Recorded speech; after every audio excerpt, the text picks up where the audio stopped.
Tuto numéro 8, reconnaître les plantes sauvages comestibles, avec aujourd'hui le fenouil sauvage. Alors voici un pied de fenouil sauvage. Alors il est en fin de saison, mais c'est pas pour ça qu'il n'est pas intéressant pour autant. On a les différents stades, donc déjà je vais vous montrer les feuilles. Donc là la plupart sont jaunes, puisque comme je vous dis il est sur sa fin de vie finalement.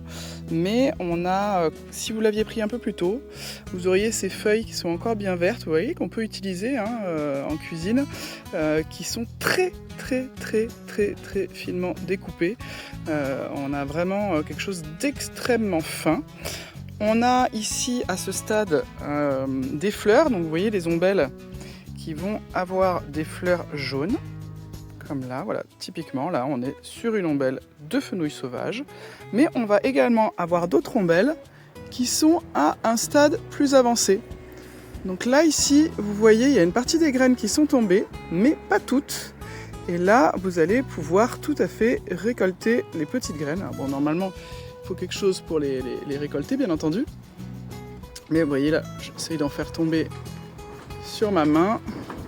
Hop, j'en ai quelques-unes ici.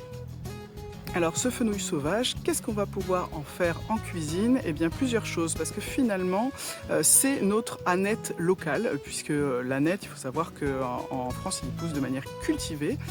Donc ici là on a vraiment un pied sauvage qu'on va pouvoir largement utiliser. Donc je vous parlais des feuilles, on peut les utiliser pour les ciseler, voilà, en remplacement justement de l'aneth. En gros toutes les recettes où vous avez de l'aneth, vous pouvez tout à fait utiliser les feuilles et graines et fleurs de fenouil. Alors on va pas utiliser le bulbe, contrairement au fenouil cultivé. Le fenouil cultivé il s'appelle fenouil bulbeux, c'est pas pour rien, c'est parce que justement il a été sélectionné pour la taille de son bulbe. Ici c'est pas ça qui va nous intéresser. Donc les feuilles à ciseler finement, par exemple sur des petites tartines de tarama, imaginons. Ça peut aussi être les fleurs pour faire des boissons, tout ce qui est infusion des fleurs pour des boissons. Et on va pouvoir récolter ces fameuses petites graines noires qu'on va ensuite transformer en poudre, ou pas d'ailleurs, pour parfumer les plats. Alors évidemment on va tout de suite penser à des plats à base de poisson par exemple, et ça va en plus être une plante qui va être particulièrement digestive.